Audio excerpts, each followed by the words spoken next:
We alkalize to realize the body is the temple, water is the source of life.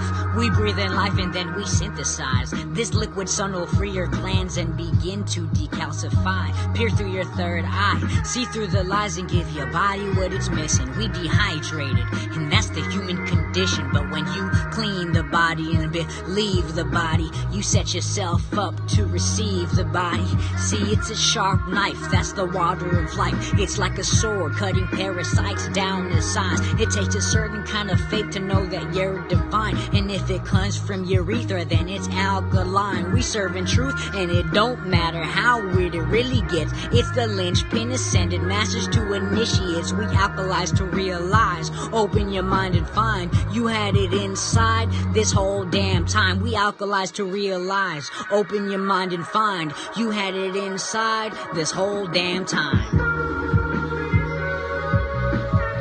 You had it inside this whole damn time.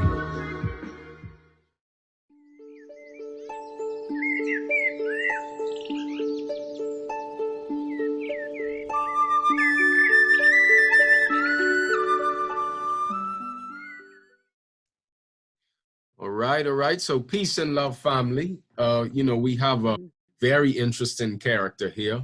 We have Mercedes de la Cruz. Is that how you say it? Yeah, but that's kind of a long story. It's a long story.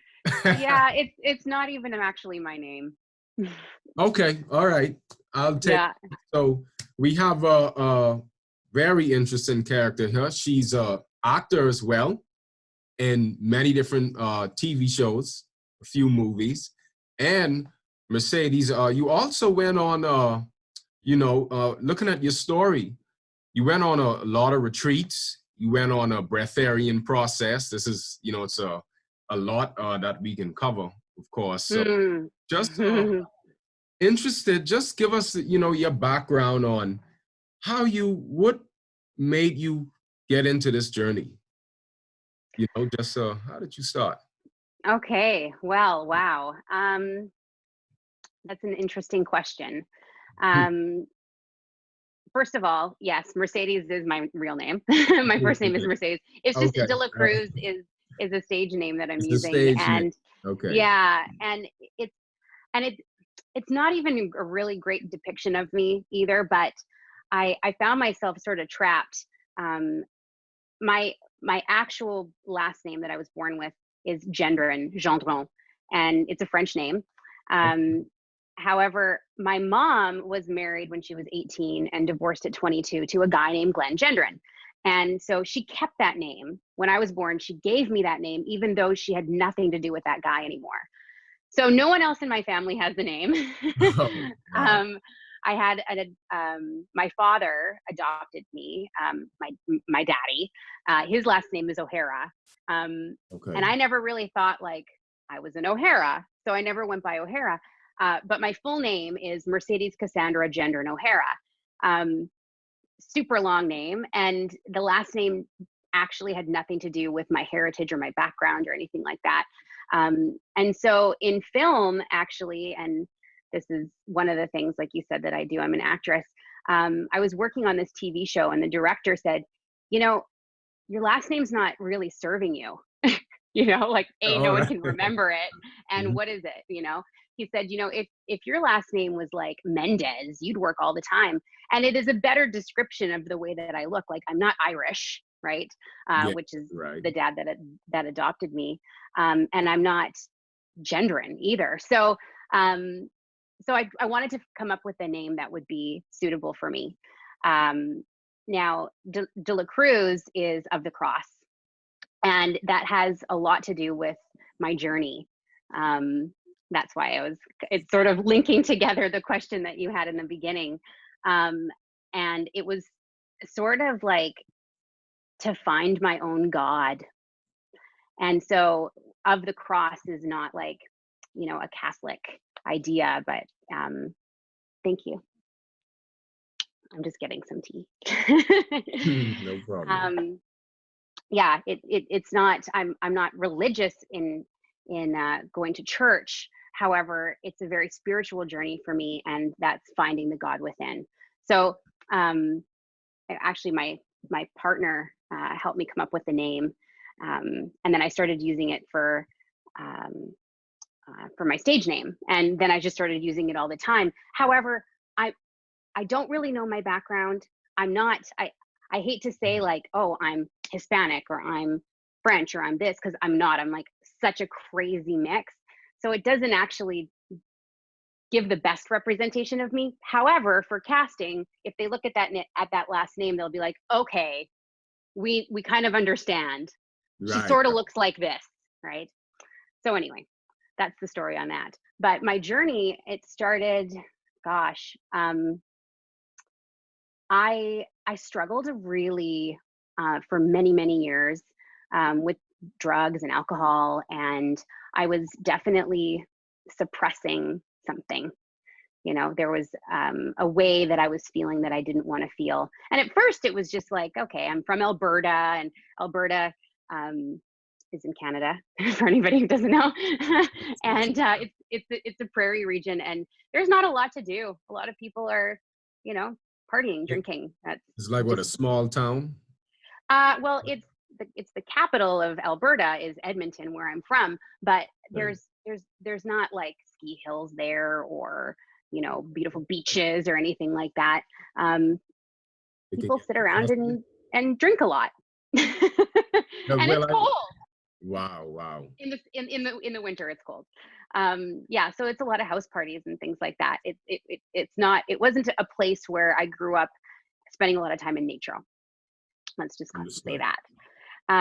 So drugs and alcohol were a big part of my world. I being, you know, raised there, and also I worked in lots of bars and restaurants, and then I was modeling and traveling, and that sort of lifestyle was like lots of parties, lots of parties and lots of good times, and, you know, mingling with people. And I also had a marketing and promotions company where I would employ like models and hosts and things for different events. And so I was always out with the public drinking, basically.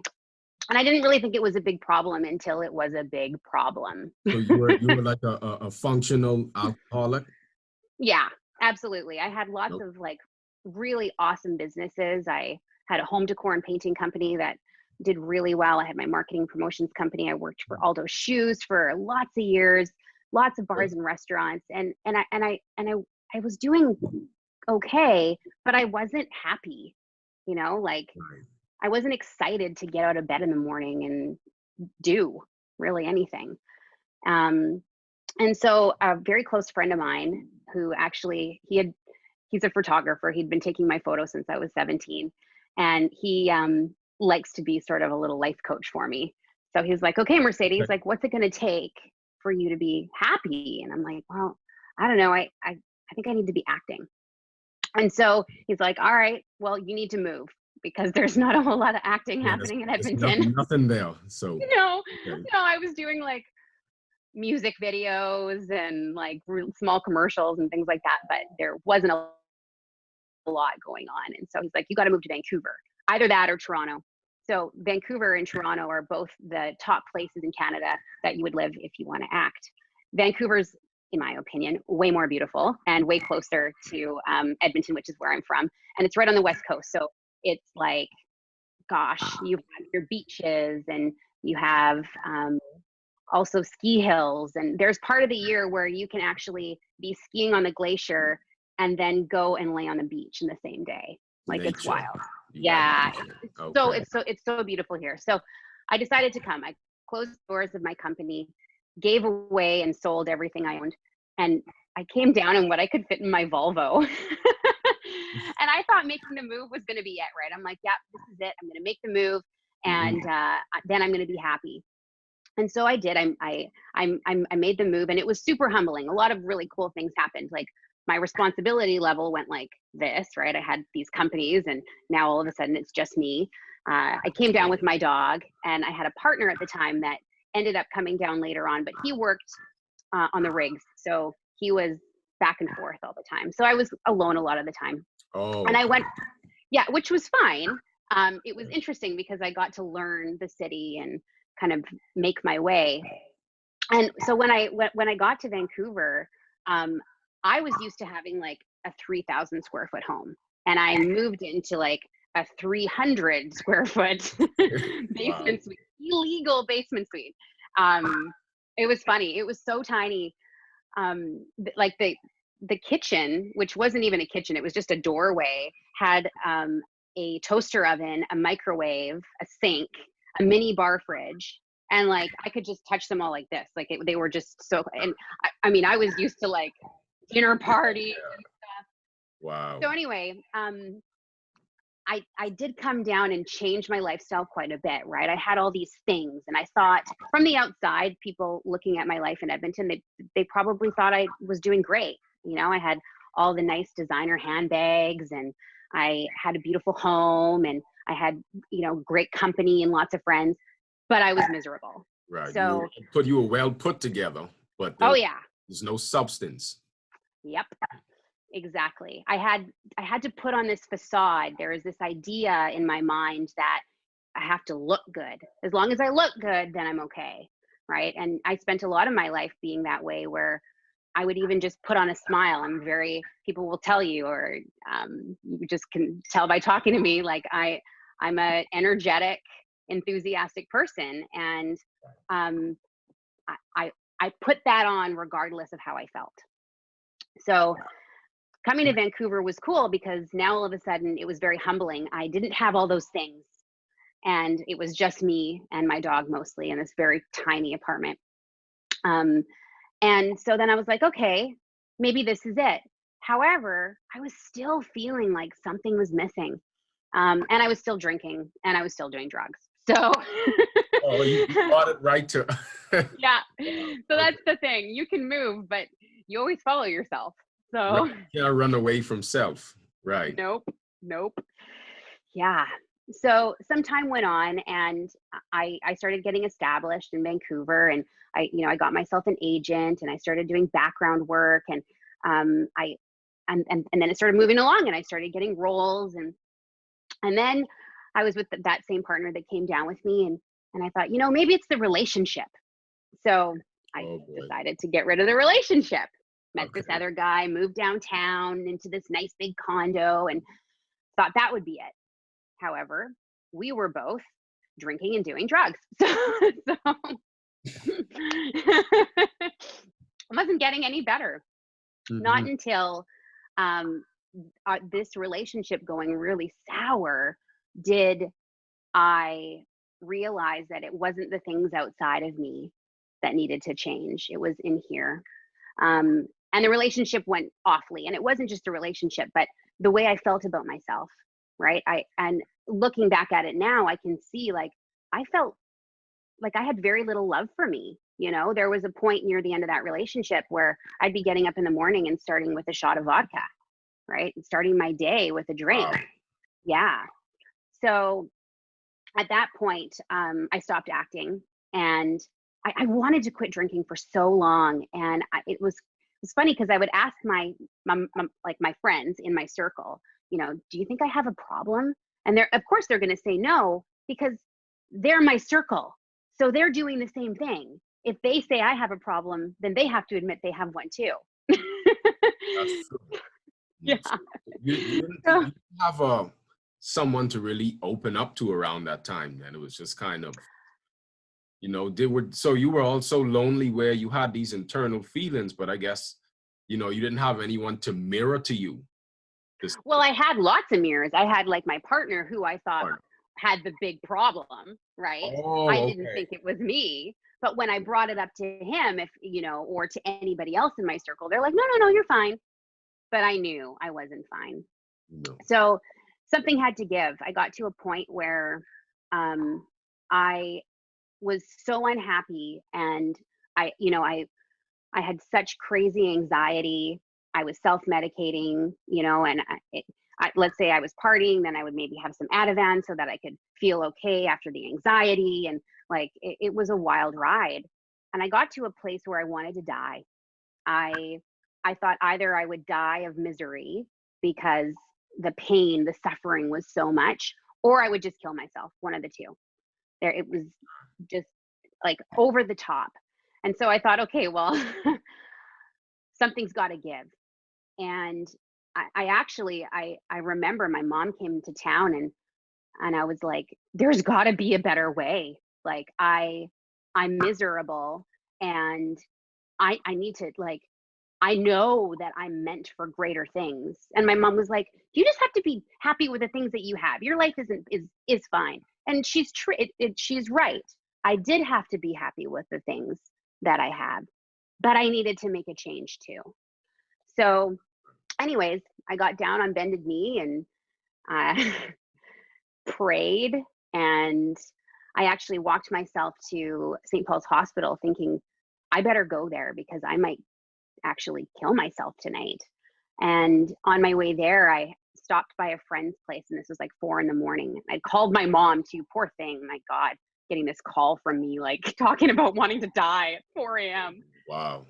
I went to a friend's, and he just held me, and because I hadn't slept in days, and I didn't know how to come down, and he held me, and he laid there with me on the couch until I fell asleep. And I woke up the next morning and I was like, okay, that's it. So yeah, I put the bottle down, and it was incredible that the things that were happening. Like the very next day, I started seeing things differently. Like, you know, the sun was shinier and people were smiling, and I felt okay. I felt better than I could have remembered in a really long time. And I was like, okay, I want more of this. And from there, it was just like, all right, what can I do to get more of this? And then it was like no holds barred. I was addicted basically to healing. Awesome. And so I did everything I possibly could to get to the root of the problem so that I could forgive myself for these beliefs that I made up and be able to actually enjoy the life that I had. Okay. Yeah. So right when I thought it couldn't get any worse, rock bottom for me, is I guess where I needed to go to make the change. It needed to get that bad for me to want to try to see things in a different way. And then I was hooked. You know, like I went outside and the sun was shining more than I'd ever seen it shine before. Colors were more vibrant. People were walking around smiling. I was getting, like, you know, phone calls from people I hadn't heard from in a long time. All of a sudden, it seemed like good things were happening. And I think for a really long time, I was trapped in the thinking of good things or bad things happen to good people. That good people finish last. I had this victim story in my mind that I didn't realize I was even part of, right? Like I saw the world around me and I didn't think I was creating it. I thought that that's just how my life is and there's no possibility for changing it. And then as soon as I put the bottle down and things got dramatically different in like a day. In like, one day. Wow. Pretty much. Well, yeah, actually, it was like nearly just the next day. Like, I mean, I'd had some anxiety and things like that. I'm maybe within 3 days really was when I saw a huge transformation. And then I thought, well, if it could be this good, like how much better could it even get? How does it get any better than this? You know? And then I was willing to do whatever it took to see things differently. I didn't want to be a victim. I didn't even know the word victim. I didn't even know what it meant.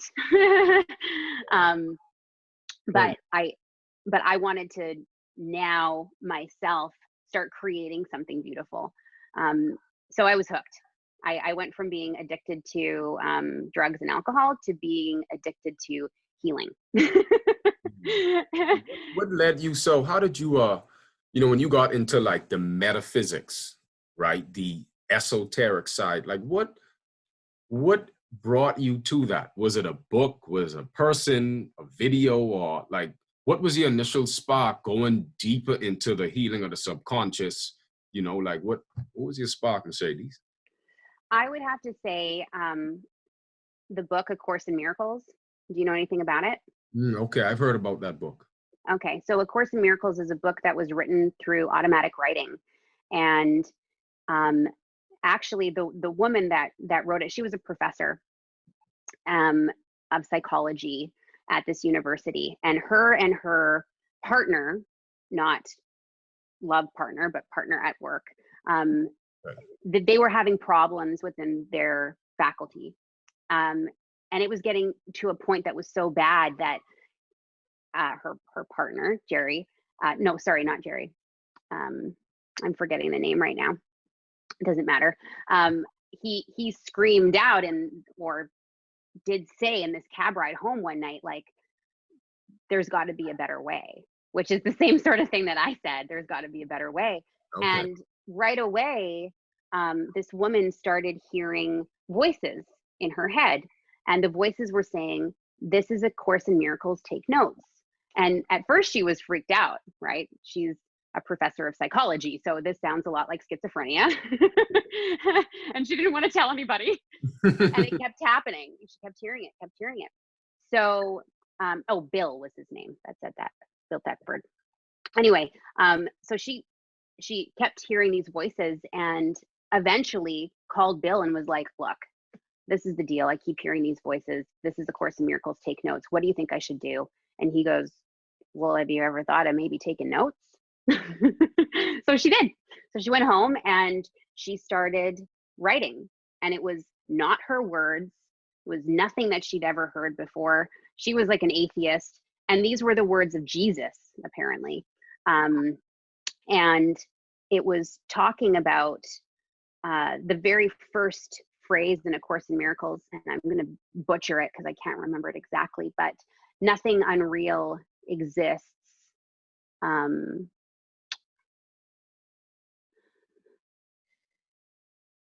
I can't remember fully. I'll get back to you on it. But when she wrote it down and read it to Bill, he was like, "Okay, this is amazing." And she had written some more things too. He's like, we have to continue this mission. We have to write all this stuff down. Why don't we work as a team? You come to my office in the morning, you dictate, and I'll co-scribe. And so they did that for 7 years. And they came up with the book, A Course in Miracles. I can show it to you. It's massive. Just a second. It's right here. I can actually read you that. There it is. Course in Miracles. It's like a awesome Bible. It's so big. Like a encyclopedia. Yeah. And so I'll actually just read you that very first sentence that I was trying to say in the beginning, because it is so beautiful. And there we go. What is it? Oh my gosh, of course. No, nothing real. Oh, okay. Nothing real can be threatened. Nothing unreal exists. Herein lies the peace of God.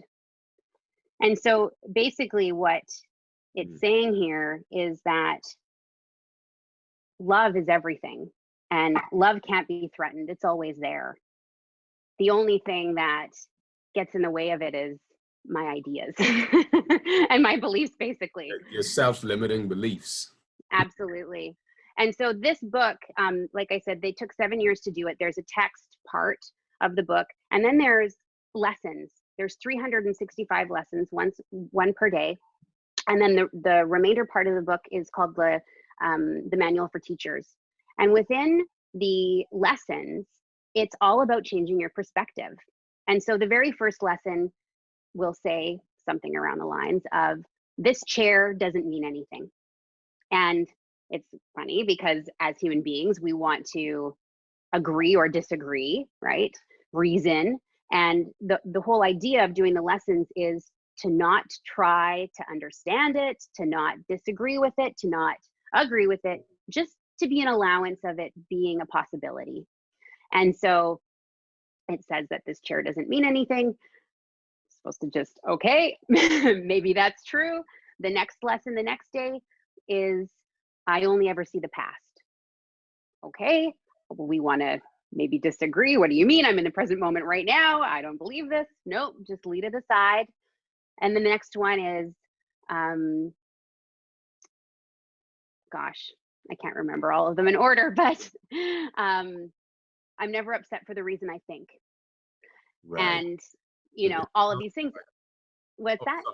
No, it sounds like, you know, like how you say, you know, you could be in the past because, you know, we have like trapped emotions, and Right. certain emotions that actually, like, you know, could cause blockages in the body, even if you don't consciously think about it and remember. Right. And it literally can rule your life, because right from your subconscious, it's dictating your conscious actions, and you know, you have these emotional triggers. So a lot of the shadow work, it seems like this book really kind of opened you up to more deeper, you know, like inner work, you know, shadow work that you had to look within. Because, and again, you know, you could kind of try to constantly change external conditions.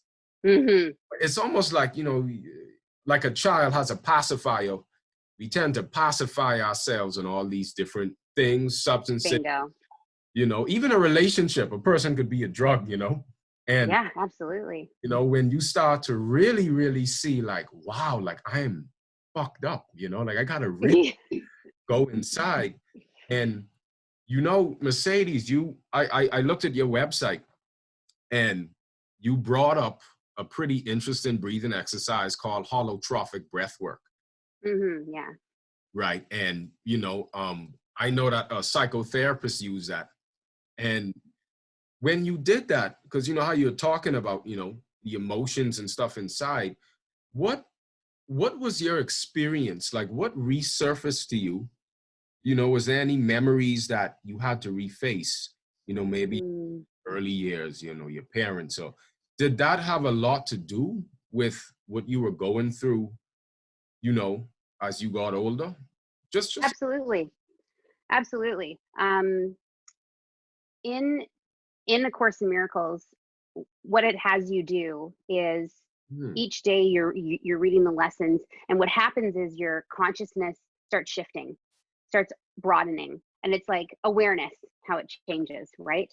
And as that started shifting, I started being able to look back at my past, and we create, between the ages of like 0 and 7, we're like little sponges. And during that time, we have our parents, we have our teachers, we have society, and then we have all of the situations that occur in our lives that we make up points of view around. And then we have all the things that we came in this life with that, let's say, are passed down from generation to generation, right? So like my parents, for example, God bless their souls, their hearts. They've all they've ever tried to do was have me be happy, you know, but they instill fear in us because they're so scared of us making other mistakes. And then they repeat the same things that they heard from their parents that also instilled fear in them.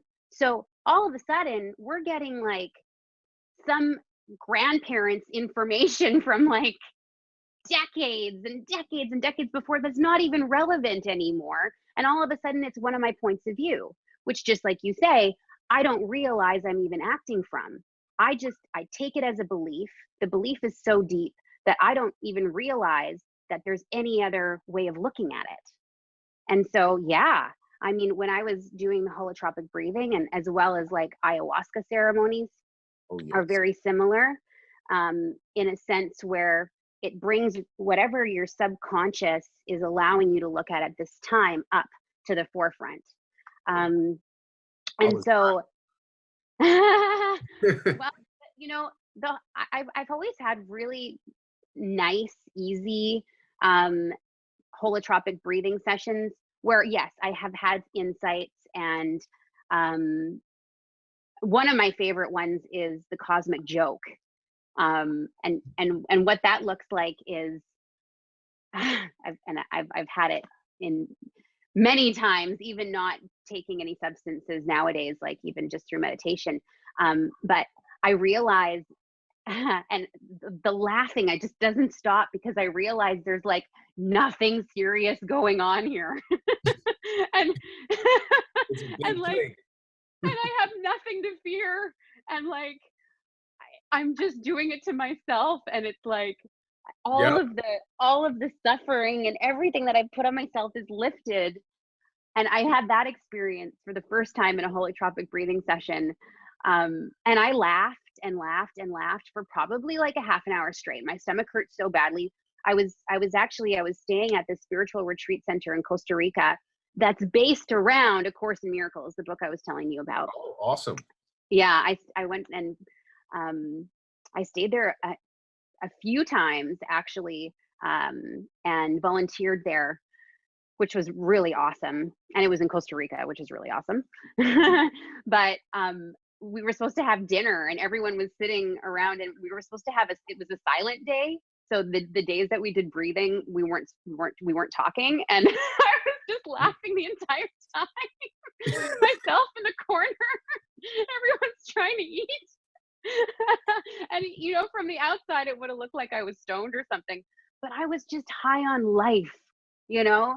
Like, it was like the best feeling I'd ever had. Like, forget about chasing the dragon with drugs or whatever. Like, this was real, you know?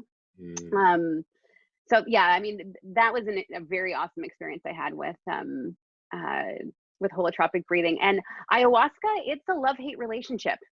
I have had some super traumatic times where I thought I was never coming back, and I thought I was going crazy. And then there'd been times where I took it and I just felt unconditional love all through every single part of every single pore and cell in my body. And it was just like so beautiful. Or there's been times where I thought I was like a cat and a snake, and I was like going through the jungle and I was one with all of the animals. You know, like every experience is very different. And it's very hard for me to pinpoint too. Like, it seems like every time I do one, I'm like, ooh, that's what I needed. But the thing is they've compounded, you know, like my awareness changes a little bit with this one and a little bit with this one and a little bit with this one. And I think I had to take that journey of like trying it all so that I could get to a place where now I have an energy healing practice. And I don't always like to call it energy healing because I don't think that there's anything wrong with us that we need to heal, but energy work, we could call it. It's like I needed to go there. I needed to get that low, and I needed to do all of these extreme things so that I could relate to everybody, you know? Like I was very firm in like Alcoholics Anonymous. I did just about any kind of therapy that you could imagine. I would do talk therapy. There would be breath work, like you said. I went and I became a breatharian, and that's a very different story too, because I got to a place where I had done so much healing, and I still felt there was like something there that I just couldn't quite get to. And I thought, okay, what I need to do is I need to take everything in my experience that I'm doing in excess that isn't allowing me to feel. I have to take it away. So I quit my job. I ended a relationship. There you go. I stopped working out because I used to work out very heavily, being an actress and a model, and I was a fitness instructor, and I had all these points of view around that. I stopped social media. I stopped watching TV. I stopped drinking, obviously, and doing drugs. That was like way before. But anything that I was doing that I felt was a stimulant or was in the way of me really looking at myself. And then I got to a place where like, okay, there's nothing else I can take away. Oh, food. I know you was going to say that. And so I did. And it was really interesting. Like right when I was at this place where I felt like there was something around food that that was holding me back, a friend of mine was like, we went out to watch this movie and he brought up Breatharianism, and I had never even heard of it before. I had no idea what it was. And he said the word, and my inner being like jumped out of my chest and was like, what's that? Explain, tell me more. And then he just explained, like, oh, there's people that, you know, that live on energy, prana, by doing breath work and changing your mind to what's possible, and they don't consume food or water even. And I was like, I need to do this. So that very night I went home and I like looked on the internet, and I was looking through all these different people that were talking about it. And there's a very lovely couple, Camilla and Akai, and yeah, they're fabulous. They had trained him like 15 years ago or something. And it was the very, very beginning. And it was a 21-day process at that time. And now they were offering a new program where it was an 8-day, and they had it the very next weekend in Costa Rica. So I booked my flight like that. I knew nothing about it. So right when you found out, you booked it that weekend to go to Costa Rica. The very next morning, I stayed up all night. This was really interesting too. Like that night when he told me about it, I got home. It was a very late movie. It was around midnight. I was on the computer until like 4 a.m. looking at this stuff. I slept for 3 hours, got up at 7, and I was like, okay, I gotta go. I have to book this. And there had been for probably 2 years, there had been these really heavy, thick bags under my eyes, not in color, but like almost like it was collecting water. And it would get worse, like whenever I had a photo shoot coming up or something, you know, of course, it was just brutal. And I tried everything.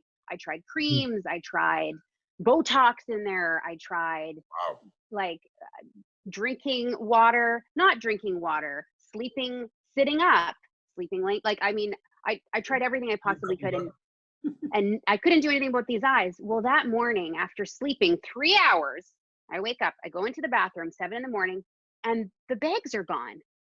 And I'm like, I didn't do anything. I didn't even sleep. But what it was is like, I was moving in the right direction. You know, my inner guidance system was like, yeah, this is what you need to do. Keep going. And all of a sudden that week, I just wasn't hungry anymore. And it wasn't like, hey, I was not a vegetarian. I did not watch what I ate. I mean, I did. I've done every diet on the planet. Like I was intermittent fasting for a very long time and doing the modified Atkins diet or bulletproof diet or whatever you want to call it. I mean, I've done grapefruit diets for God's sakes. But anyway, at that time I was eating whatever I wanted, and I would overeat. And I sometimes I would and sometimes I wouldn't. But you know, I just knew there was something there. And that week I just wasn't hungry. It was weird. So I went down to Costa Rica the very next weekend and had a big hot dog like minutes before I went to the retreat. And then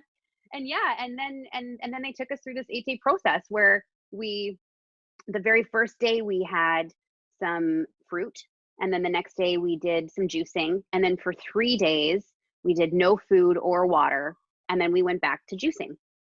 And during that time, in the morning and in the night, we would do some energy healing and breathing exercises, but not a lot, like an hour, right? Now, I was scared. There was something inside of me, like that little ego or the self-made identity, or the points of view that I. Let's go. So the 8-day process, we did 1 day of fruits. Next day we did juicing, and then 3 days of no food or water, and then going back to juicing. And I have to say, like, as much as I was excited to do it, there was something inside of me that was like freaking out, right? We have all these points of view around what we can and can't do. And we've been told these things, and we just take them for granted. Like we just think that's real, you know? And so I heard that you can't go more than X amount of days without water or you'll die, right? And so I thought, okay, well, you know, no one's dying doing this, so I must be in good hands. But instantly, something happened in my perspective that shifted. And it was, if that's not true, that point of view that I had, what else isn't true? And if it's something is like, I just believed it because I was told by my parents or society or whatever, what about all the beliefs that I have about myself that I made up? Absolutely. You know, like and it just goes hand in hand. So being there was incredible. There was definitely ups and downs, and I had a roommate that had some real difficulty with it as well. And it's not that it was hard, but I don't want to use the word but. It wasn't hard. It was a challenge to change the mind. And I think that's in essence, what all our issues are, is changing our mind, changing our perspective, seeing the love. One of the most interesting things that happened, okay, well, God, I mean, there were so many, but the kind of transformations that I had were not just here, but also in my physical being. So I was laying in bed at the retreat, and I had been suffering. I'm going to use that word loosely, with pain, and I'm going to use that loosely too. I now don't think of these feelings that I get in my body as pain. I think of them as an awareness. However, at that time, I thought, this is super painful. Now, I had been dealing with this shoulder thing for a super long time, where I'd gone to massage and physio and acupuncture and whatever, anything I could do. I spent a lot of years still, again, trying to fix outside of me. But at least I was loving myself. I wasn't like self-sabotaging anymore with drugs and alcohol. So there was a shift. It was good. However, there was still some inner work I needed to do. Anyway, I'm laying at the retreat, and the sensation in my shoulder got really intense. And in the past, I would have like taken something for it, Advil, or had a water, or went for a massage or something like that. And I couldn't. I was just sitting there, and I had to just be with it. And so I was laying in bed, and it was excruciating, and I didn't know what I was going to do. And there's nothing I could do. And I cried, and I laid there. And right when I thought that the pain couldn't get any worse, there was this point of surrender. And then it went poof. And all of a sudden, my shoulder, like I could move it like I'd never moved it in years. And at that very moment, I got flooded with all of these pictures. And I saw a picture of myself like stealing from my parents' piggy bank to buy candy when I was a kid. And there was a picture of me like cheating on a test in school. And then there was a picture of me lying to a friend. And it hit me. It was guilt. I had guilt in my shoulder. Wow. Manifesting that these beliefs manifesting as shoulder pain. And here I was for all these years going for massage and acupuncture and all these things. How is that going to get to my guilt? It's not. And this was in the process, correct? This was in. Yeah. That's amazing. And then the same thing happened in my legs. My shins were worthlessness. My hip was codependency. And each time it would be like really crazy pain, and then a flood of information. And it was so cool. And you know, I know that because I wasn't avoiding, you know, like I had to be with my body, I had to be with myself and love myself unconditionally. There was nowhere to run, nowhere to hide. My body was able to process it, integrate it. Now, what they say is that we use 80% of our energy to digest our food. Well, God, we typically as humans wake up and eat right away. And then as soon as we feel that going away, we eat again, lunch. And then as soon as we feel that going, oh, then I'm going to have dinner. Oh, then I'm going to have a snack. And I'm going to have something before bed. And so, you know, our bodies are running on 20% energy all the time. And I have to be able to drive my car. I have to be able to read. I have to be able to talk to you. I have basic motor function. And then I have to be creative. And I have to, you know, work and have a family and all of those things. And I'm doing that on 20%, right? Like, that's wild to me. And so what ended up happening is all of a sudden I took that consumption, the digestion process away, right? And all of a sudden I had like all of this extra energy. And I felt so connected. Like, it wasn't like Camilla and Akai were telling me things. It was, I was sitting in my room and I could hear consciousness. I could hear source. I came to these realizations on my own. No one was, you know, telling me what to do. Oh, that's authentic. Yeah, everything was just coming to me, and it went back to like that saying, like, we have all the answers. We have it all right here, but we're just so blocked that it's so hard for us to see it. So when I was there, and I thought for sure, like when I heard about these breatharians, I thought, well, they must be lumps on the ground with like no energy, not being able to do anything. But the exact opposite thing happened. I had more energy than I ever had. And then I didn't need to sleep really anymore. I was a breatharian for about 6 months. After I left the process, I went home, and it was 21 or 23 days I didn't have a meal. I was juicing, and I lived on coconut water. I really like coconut water. And so after about 21 days, I was going on a date, and I wanted to be able to, I don't know, be there and not be weird, you know, like I wanted to be able to socialize. And anyways, I ended up having a meal. And then right after, I felt so tired. I was so tired. And how long did you go before you ate that meal? How long did you go without food? 23 days. 23 days. And then, okay. Yeah, 23 days. And then I had the meal. And during those 23 days, I stopped sleeping. Like I was sleeping maybe an hour and a half to 3 hours a night. Yeah. And because I didn't need to, right? Like our bodies need to shut down to heal and do all the things that it needs to do when we're doing this all day, and it doesn't have the ability to heal itself. Absolutely. Right? And so I took all of that away, and my body's like, well, I'm fine. And so it was crazy. Like I really got a lot done, you know, like imagine wow. Only sleeping for that, you know, you have 20 hours, 21 hours in a day when most people have 12, 15, right? And I could imagine you're not really used to that extra amount of time, and everyone's sleeping, so it's like, yeah. So you have to figure out what to do with your time then.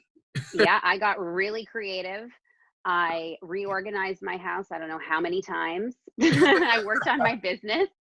I have my energy work business, energy healing business, and so I worked a lot on that. I started getting really creative, doing crafts and things that like I wanted to do and hadn't done in years. I did a lot of writing. I did a lot of meditating. I started moving my body in different ways. I started learning Spanish. I like just whatever. I was like, okay, well, I got all this time. And then it's not just that you have all the time when you're not sleeping, but imagine all the time in the day that you spend grocery shopping, making meals, meeting up with people to have meals. Oh, yes. I didn't have any of that either. So I wake up in the morning, I have my cup of tea. I'm like, okay, what am I going to do today? You know, like yes, wow. Yeah. So I was totally freed up. And then it's almost like you start to feed on ideas and creativity. You know, and it's amazing how, because when you eat, all the blood work goes down there. And it really, and if you never went and did that process, it's like people rob themselves of their entire life and never really see their potential. You know, you grow old and it's like, well, you don't really age. It's just the toxins just kind of stay in you, and the body stores the toxins, and then you start to age until it's released, you know. But I can only imagine how you realize too, eating is also such a social thing. Yes, and that's what brought me back. Well, there's a few things that brought me back. The whole idea of me taking everything away was so that I could be with myself and remove all the blocks that I had, so that I could go back into life and enjoy everything that life has to offer. So my idea wasn't to become a breatharian for life. Right. It was to love life, right? And so another really interesting thing happened during that time too, is it really showed me as well that it wasn't the alcohol, it wasn't the drugs, it was the beliefs behind it that created my experience. And so very good example was during the time where I was breatharian, let's say I would choose, I would know, okay, I'm going to have this dinner party, whatever, down the road. I'm going to choose to eat that day. Sometimes what would happen is I would start to eat and then I couldn't stop. And I would eat like 12 donuts or something ridiculous. And then I would feel so sick. And I'd wake up the next morning and I would have the same hangover that I used to have when I was a crazy drug addict for 5 days. It was the same thing, like that. I had the depression, I had the anxiety, lacking the will to live, no energy. All of these things happened from donuts. Now, how could that be? Well, it's not the food, it's not the drugs, it's the guilt. It's my guilt and my feeling of worthlessness as I'm doing the thing that's being magnified. And so then that's my lesson. You know, I want to get to a point where I can, eat and not have to binge. And so that's what I ended up doing. I was like, okay, now I've got to figure this out, because I want to go back to eating, but I don't want to sabotage. And so it was sticking in it. A food disorder, you know? Well, it looked like a food disorder, but it was a guilt disorder or a worthlessness disorder, or whatever you want to call it. So I stuck on to the Breatharianism for about 6 months until I got to a point where I could start eating and it not be an issue. And so I still do, eat a lot differently than I used to, because I also changed my mind about what's possible. And I now can listen to my body. Come here. Sorry, I have a little dog that's like trying to get on my lap. Because I was told that I need to have 3 meals a day or and society says that, you should be, let's say, not eating sugar or not having carbs or all of these things, all these points of view create my experience in how it is that I'm eating. And I realized that none of that's true. It's just my belief behind what I'm doing. So if I'm eating this chocolate cake and I'm believing that it's really bad that I'm eating this chocolate cake, then it's going to affect me in a negative way. But if I'm eating the chocolate cake with love, then I'm not going to gain weight. It's not going to be an issue. And I don't have to eat the whole thing. I can have a bite. And maybe that's all the sugar my body needs. I got really good at listening to my body. And so even now, I don't think of myself as a breatharian anymore, but in a sense, I sort of do. No. Is it still going? Yes, yes. Okay, I thought maybe I lost you. So some days I won't eat at all. A couple of weekends ago I went 3 days without food or water. And some days I'll have one meal, and some days I'll eat 4. But I just listen to my body, and I do what I love, and I eat what That's I love, and I interesting. do what I like, you know? And so doing that process showed me that I don't have anything to fear, right? Like, there's also this mentality in our minds that, like, this idea of lack. And I had this idea too, that like I had to finish all the food on my plate, and almost like the Last Supper mentality too, like this might be the last time I'm going to eat. So, Yeah. I'm going to eat as much as I possibly can. Mm. But like, look around, everywhere you go, there's food. Everywhere. And Yeah. this is really, I ain't gonna lie, Mercedes, this interaction it's actually much deeper reflecting to me, because it's like, I do have that guilt when I eat, and I eat, Mm-hmm. if you read something and you start to notice when you accept that belief about the food, right? It's like, damn, like, man, I supposed to be going further, like, why what am I trying to hide? And it's like, and then my family, everyone eating, and, and then I don't want to eat. And then I do want to eat because I want to spend time with them because they may not be around. And then it's like, you really intriguing me with the fact that you went to this breatharian process, not like you just heard about it. Yeah, I wasn't prepared. Look, man, I known about this shit for about literally like years. That's why I'm amazed at you in the transition you made, and how you talk about like how you first of all, I want to ask, like, do you do breathing exercises every day, or is it like just something that is in like from you regulate the breath? Does it happen like automatically where you don't have to regulate it, or to keep the prana work in you? Like, say if you eat a big meal or 4 meals, the next day when you don't eat or drink, do you do an breathing exercise specifically to charge up the avatar to where you could then sustain and live on prana? Or is it because your energy channels are clean? Because I'm just interested to, do you have like a certain ritual that you do, that Right. that helps you to, sustain being on prana? Well, I think in the very beginning, it was, okay, we put labels on things, right? So we have, and that's why when I went like this about pain, which is actually, just an awareness. Well, let's say you have this thing that we call hunger, what if it's not hunger, right? We were told it was hunger, and so we've been believing it since we were this big. But what if it's not? What if it's the same thing with my shoulder, that it's an awareness? And so in the very beginning, it was shifting my perspective that like, maybe this feeling that I feel in my stomach right now isn't what I think it is. And so during that time, when I first started, it was important that I breathe. And it's not like a huge breathing exercise. Like, it takes 10 seconds, 15 seconds to do.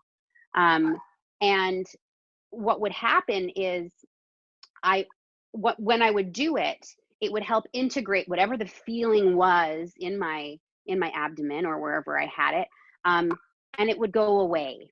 And so it was almost like a way that I would be able to dampen the hunger. But what it really was doing was helping me process or move through whatever that discomfort was. So in the beginning, I did breathing exercises. When I was driving, I did breathing exercises right first thing in the morning. I did breathing exercises anytime I felt any sort of pain and discomfort. I did breathing exercises when I got upset. I was really trying to process a lot. These days, also, to connect, just to backtrack, to connect to prana is really simple. You don't even have to do it with your breath. You can just, I can feel it. I can feel this far away. I can feel it on my hand, right? Yeah, And so same here. I feel it too. you know, because absolutely I every day, so I know just what you're talking about. Right. And so it's the intention. So I can either starve myself, right, which has a way different intention behind it. Like, let's say I'm trying to lose weight, or I have an eating disorder or whatever. The intention behind it is not loving, but the intention behind me connecting to source and prana to fuel my body, that's loving. So I don't have to do the breathing exercises if I don't want to. And I just listen to my body these days. So if I feel like some sensation coming up, and let's say I don't want to eat today, then maybe I'll do a breathing exercise. But the interesting part about that is, what was I thinking right before I had that sensation? Because if it was hunger, it wouldn't go away, right? So, and that happens so frequently. Like, let's say you're doing something that you love and you're in the flow. You're not going to, like, let's say you're skiing. I don't know if that's something you do. I love skiing. If I'm in the middle of a ski day and I'm enjoying it, I'm not going to be like, better go in and eat. It just doesn't happen. When I'm loving myself and I'm doing what I love, I don't need to dampen the feeling, and I don't even want to, right? So there was that shift of awareness to ask myself, what was I thinking right before this happened? And when people eat out of boredom is also a sensation that we don't want to feel. We're scared. We're trying to avoid it. We call it boredom, but really what it is it's discomfort, right? Like, I'm too much with myself right now. I need to preoccupy myself. So I better eat, or I better call a friend, or I better watch a show, or I better whatever. And so gosh, there's so many ways that, for me, that it was such a great healing journey, and not everybody has to do that, right? I mean, that really worked for me to get to all of the things that I needed to feel. But some people do it by meditation, or some people do it by just breathing exercises, or some people do it by just loving, you know, like there's lots of different ways. I just recently did this process. It's called the Presence Process, and it's a book, and it's all about integrating your unintegrated childhood emotion. And in the book, it's a 10-week process. At the very beginning, there's like some text that you read so that you have the foundation. And every week you have a breathing exercise that you do in the morning and you do in the night. Well, this breathing exercise is like this. It's breathing. It's called connected breathing with no pauses in between, but it's just breathing, right? But as humans, like, we breathe and then we pause and then we hold our breath and all of these things. So it was connected breathing in the morning for 15 minutes, in the night for 15 minutes. And then during the week, you would read a little bit of the chapter for that week. So I did this for this 10-week process. And it was interesting because it was the same sort of thing. I didn't have to take food away. I just had to be in the present with whatever feeling arise or sensation arise, and just be okay with it, right? Just love myself unconditionally anyway. One of the things that happened, which was very interesting for me, is I used to have lots of earaches when I was a kid, tons of ear infections. And my parents at that time, this was in the 80s, they, one of the techniques would be like, they'd put like hot butter in your ear and things, like, to cure it. Anyways, there was tons of stuff that my family used to do, which I don't think would be practiced anymore. But anyway, during this 1 week, it was talking about pain and discomfort in the body. And it was saying, when I have a feeling or a sensation arise, the key is not to try to make it better. So don't take a pill, don't go get a massage, don't try to seek healing from another healer, nothing. Just be with it. So one night I woke up 3 a.m. and I had this crazy earache, and I hadn't had an earache in 20 years. And so I was like, okay, here we go, and put my seatbelt on. went downstairs, laid on the couch, got out of bed. My partner did not want to be sitting with me crying, I'm sure. And I just laid there with it. And right when I thought the pain couldn't get any worse, it started happening in the other ear too. So now I've got like 2 ears going, and it feels like drill going through my head. Ooh. And in the past, I would have taken something. Of course I would have. This is like the most excruciating pain. However, I didn't. And my partner. Did you dry fast, or did you drink water, or did you just didn't? Oh, no. This is during the presence process. So I was eating normally. Okay, got it. Yeah, but I wasn't taking anything for it. I think I maybe I did. I might have had a cup of tea. I don't know. I wasn't looking to eat. I was in pain, right? Right. And my partner came down and was like, "Why are you torturing yourself? Like, take something." And I was like, "No, I don't want to. I want this to integrate. There's something here that needs me to love it. And I just have to be unconditional with it. There's a part of me that didn't get love that it needed at that time. And now I have to be that love. I have to parent the child. And I'm going to be my parent for me." And so I laid there, and it was like from 3 a.m. until 11 in pain. And finally it went away. And then I had like some flu-like symptoms or something for a few days or whatever. And then that went away. And after that, there was such a deep, great sense of coming together, like shaking hands with the ego. And I want to say it in a different way as well. You can think of the ego as like the ego. And people would always say, and I remember this was in my experience anyway, kill the ego. We got to kill the ego. But the thing is the ego is me. The ego is the 5-year-old that didn't get that love that it needed at that time. The ego is the self-made identity. The ego is the unintegrated childhood emotion. And so rather than trying to kill it, what I need to do is I need to link hands with it, with the warrior woman version of me, right? Because there's this Mercedes, warrior woman Mercedes, that like is connected to source and knows all the answers and gives the best advice for everyone else. Sometimes doesn't see it for herself, right? And I need to bridge that gap between that childhood version of myself and me, and let them know that like, it's okay. I got this. Me and source, we're like this, and we're going to take care of you, and you don't have to worry anymore. And I just got goosebumps, because that's it, you know. Wow. That's it. That's being my own parent, being the love that I need, having all the love that I need right here. And then once I have that, I can spread it everywhere, but I don't even have to try. Right? Yes. Like in the past, I was always trying to like help everybody else. And, you know, if they're okay, then I'm okay. But it's the other way around. I got to take care of me. I got to fill up my own cup. I got to love me. And once that's happening, for some reason, everybody in my experience starts to do better too. How could that be? Wow. Well, because they're my mirror. They're my mirror. Right?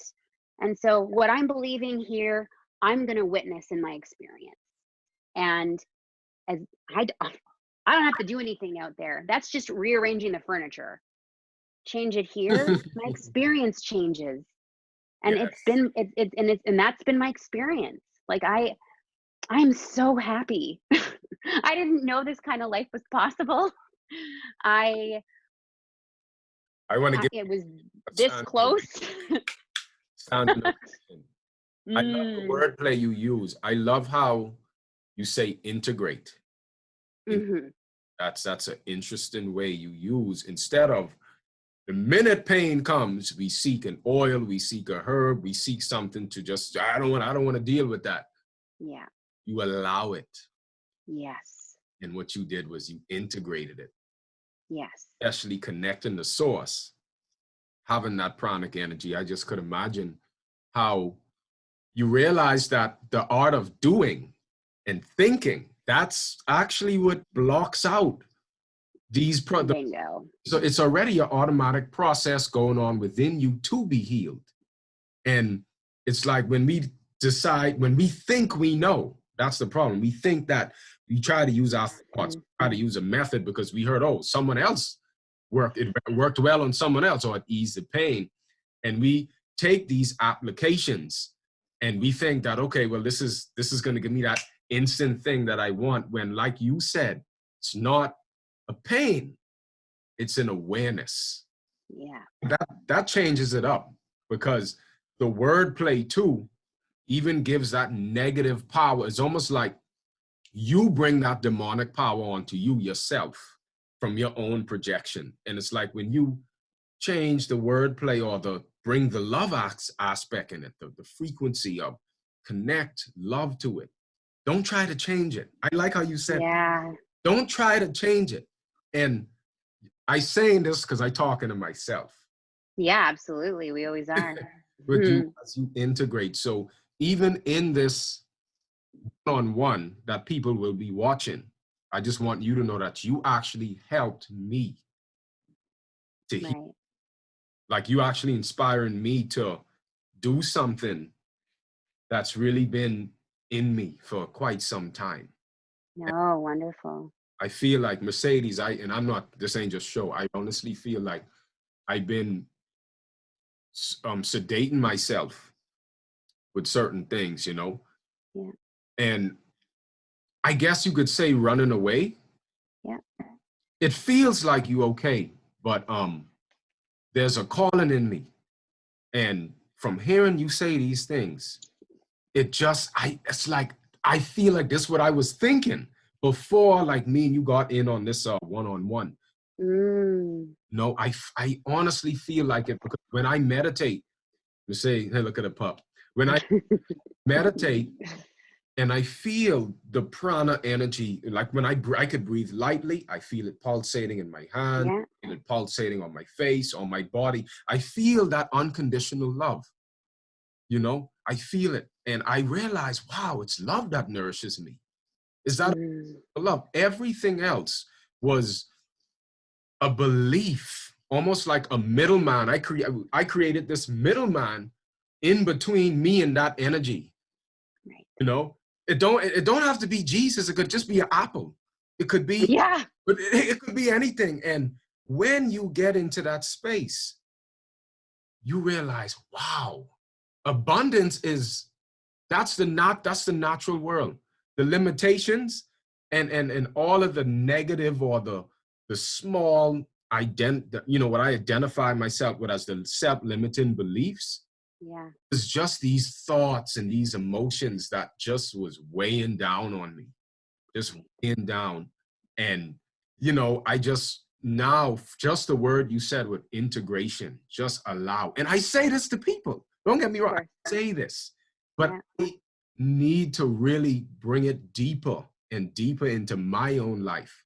When I close the door and I'm in this room alone, I'm more interested in doing the shadow work and having just a happy life without even being known. Like, I don't gotta be known for all this, oh, you're doing great work, you helping someone. And I feel like we use that as therapy. You know, you wanna help someone, and that's a drug too, you know? And I just wanna say that, you know, I really do appreciate the work that you did, because it moves something in me. As in an understanding. Wow, when she said that, it's not pain, it's awareness. Not that I know, but Mercedes, you brought it to a level of another type of application, you know, a new level. And it's really amazing how you put that together so well. And people really need to hear this and see this, because you know, you could use any modality and it will get you to a higher place, whether it's a herb, whether it's urine therapy, fruits, whatever. If we put that up on a pedestal, you realize how that same modality can actually then be the pacifier once again. Like the absolutely. Right. Yeah. And I've done it all too. I did urine therapy. I did I've done like anything you could possibly imagine. Yes. But then what happens is that then becomes the ego identity, right? So it's like it shifts from one thing to another. One of the best distinctions that I think might be good for you too to hear is, just like I talked about when I said just allow it, and know that. So okay, I have this discomfort, let's call it, and I think it's my arm. To just be with it and not judge it and not try to fix it, and say to myself, this is actually unintegrated childhood emotion. This is not pain. This is something that I need to integrate. Same thing happens in my reality when the messenger, let's say my partner or someone in my experience, says to me something that triggers me. We want to shoot the messenger. We want to retaliate or say, you're the reason I'm upset. Mm-hmm. However, they're not the reason either. They are triggering that unintegrated childhood emotion for me to be unconditional with it and allow it to. And so this is a challenging part, because we're so used to, and we were raised this way too by our parents. Like, they get upset, they say we're bad, and they're yelling, but they're just dealing with unintegrated childhood emotion. And then we have experiences with our partner. They do something that we don't like. We say, nah, we get mad at them. We say it's because of them, and it's this pattern. But the key is, if I get triggered, to say, and maybe I'm not going to say it to them, thank you, messenger, I need some time now. And then to sit with it and say, it wasn't here and it wasn't them. There's some unintegrated childhood emotion that I need to sit with and love, so that I can get to the bottom of it. So it doesn't matter what happens in my experience. I don't have to get you to act differently. Yes. For me to feel better. Absolutely. That's powerful. And that's, yeah. And so it's not only don't take medication and numb, but also don't blame anyone else either. Yeah. That's hard. Right. It's simple, but it's ain't simple, so easy sometimes. That's a level of self-mastery that really is, to see it that way and have that self-integration. This person is just mirroring to me. Yeah. It's actually love. Yeah. It's using them as a tool to say, hey, pay attention to this. You right, but you could be better if you just, I got to show you something here. If you integrate that, yeah, and get level up, you could then level up, because you realize you level up from one thing, and then you got another issue that, well, not issue, unintegrated, not to put unintegrated childhood emotion, on it, and it's even in the conscious community. If you read people, on that become extreme on certain movements, they, you could read that and you could accept the way because that's really just the way they see themselves, right? But if you accept the way they see it, and then, you could accept that belief as well. And it's amazing how it's so many different cults that you could, it's so many different cults, man. But like you said, it's something, what you've mastered is changing the things you can, which is you. Yeah. You trying to change your partner and all of that ain't your issue. That ain't, you know what I mean? No, and you know what? I might be able to change something that, I don't like them doing a certain thing, and maybe they change that, but then it pops up somewhere else. It doesn't matter, because it doesn't have anything to do with that. There's a trauma, there's a belief, there's a point of view that I'm holding that isn't allowing me to see the truth. And so a lot of people will call it like trauma work, or rebirthing or something like that. Rebirthing, or God, I just got a blank there. Inner child work or whatever. But basically, what is it that I'm believing that's keeping me from seeing the truth? Because it's not even like there's a lesson. It's not like that. It's like, I am experiencing my thoughts. So if I don't like what I'm experiencing, then I got to change my thoughts. That's all. And we all have free will. So this person over here wants to experience pain and suffering. And I see in their experience that they're experiencing that. And that's okay. And to allow that. Right. And as soon as I don't have judgment, because they're my mirrors too, as soon as I have judgment on somebody else, I'm actually having it on me. And so what really shifted for me was this oneness, really seeing the oneness, that you're me and I'm you, and we're both experiencing just from different earth suits, right? And different beliefs behind it.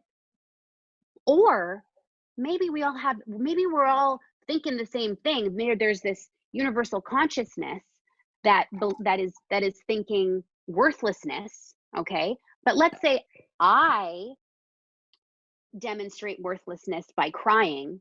Maybe you demonstrate worthlessness by putting someone down. Not you, but I'm just saying the royal you. And maybe you demonstrate worthlessness by trying exceptionally hard. So it all looks different. We look around and we're like, oh, you weirdo, and why would you do that? But we're all doing the same thing. Trying to fill that void. We're trying to just differently. Yeah. So if I change my thinking and I'm not believing those things, then the people around me all of a sudden aren't doing them either, because they're now mirroring my thinking. So it's heal myself and heal the world. And I don't have to like be a healer to do that. It just so happens that I started seeing energy and I didn't know what to do with it. And because of that, I started asking the universe a whole whack of questions. And in that came energy work. And in that came learning how to do it. And in that came the birth of my company called Pranic Energy Flow. And I actually do healing work with people. I do a reprogramming session typically in the beginning. Yeah. And then I do access bars or access facelift, or what that is I start a flow of energy through these points of trauma. Basically, we have 32 points on our skull that correlate to different areas of our life.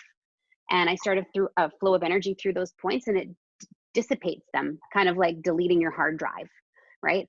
And so that's another way. Like, it doesn't have to be necessarily stopping eating, doesn't have to necessarily be energy work. And, like there's many ways. There's so many ways. Yeah. So not to be dogmatic, because this way was, benefited you the most, not to be so dogmatic to say everyone has to do it that way, because it's, it's many different routes. Well, and I can't even say it was the most, because I've done so much that I can't pinpoint which one was the most, This That's is just true. the most current one. I see what you're saying. And the beautiful thing that in my experience of having my energy healing practice, is every client that I have, and I do have a lot of clients, but I don't really advertise or anything. They just come to me, right? And every time I'm speaking to them, it's for me.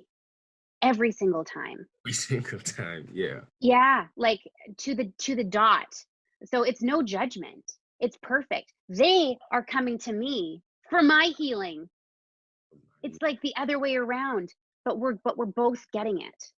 And the neat thing is, when I do the energy work on them too, whatever I heal in them or help release or integrate in them gets integrated in me. So it's this partnership. And so it's been really beautiful. Like, it's not something I did not think I would ever have a healing practice. I didn't even know what energy work was 5 years ago.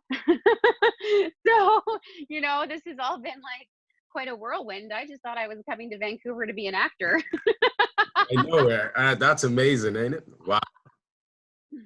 That's something. Yeah. I'm impressed, and even just from everything, man. Very good self-reflection. You could see, boy, that shadow work was on point. Oh yeah. And it's constant, you know. Mercedes, this really, really has been a good time, I'd love to get you on the show again without the hiccups, right? Okay. Family, this is the Alkalize to Realize talk show. I really hope that, you guys take in this. It was so much value. And it was so simple too, of, where Mercedes was coming from, because especially with me being a daily meditator and feeling that unconditional love that she talks about, you do have these intuitions that start to arise in you, and the way it will express in you and the instructions or that you may get, right? Because it is kind of, it's maybe so specific to you, that it's, it's kind of like when someone's teaching you or bringing you on this path, they're just bringing you to your own intuition. It's really, because that's right. the real teacher, so again, family, Mercedes, it's really, truly been a pleasure. It really has, man. And I'm actually I have some things I'm gonna do now, Great. You too. Tell you how it went or whatever. But anyway, family, Mercedes, you have a good day. Keep up the great work. And again, just in case anyone wants to link you for your services, okay? Yeah. Just bring up your website again, or, if you have a hotline or an Instagram, like, how do your clients, how do they message you? How do they get to you? Well, my website's the easiest way. It's www.pranic, Pranic, energy, ENERGY, flow, FLOW.com. And there's a link right to me. My email and my phone number is actually there, so they can call me. Okay. Yeah. Awesome. And I also have an Instagram handle now that's not for my energy healing practice. Really, it's a little bit more for acting. But my name there is Mercedes.Dela, DELA.Cruz, CRUZ1. And I do talk a little bit about that stuff, as well as there's different links and news about upcoming shows that I'm on or shoots that I did and things like that. Okay. All right. So I might be seeing you on Netflix, right? Absolutely. Yeah. Well, you can see me on Bates Motel on Netflix. There's, yeah. Gosh, non-Netflix shows. Well, there's going to be lots more to come. I have a movie that I'm filming. I have the lead in as actually a psychotherapist from the 50s. Really? Yeah. Yeah. Boy, you're just being you then. Yeah. You know what? And the last movie that I did, and this is so interesting too, because everything is a mirror. The last movie that I did, I was, it looked like I came in as an escort. You think I'm an escort. And you end up actually finding out that I'm an angel, and I'm there helping this man choose the light over the darkness. Wow. And yeah. Which movie is that? It's called Dead to Me, and it's in post-production right now. So it should be out in the next little while. Yeah, it's an independent film, so we're gonna be putting it through festivals. So I don't know yet who's gonna pick it up, but it was a pretty interesting experience for sure. Yeah. That's interesting. Okay, I'll be on the lookout, sister. Yes, and you keep me posted on your journey. Yeah, I'll let you know, but I'm gonna work on that judgment, that judgment you talk about, man. That's amazing. I love it. So anyway, Mercedes, God bless you, and you have a wonderful day. Thank you. You too. Bye. We alkalize to realize the body is the temple, water is the source of life.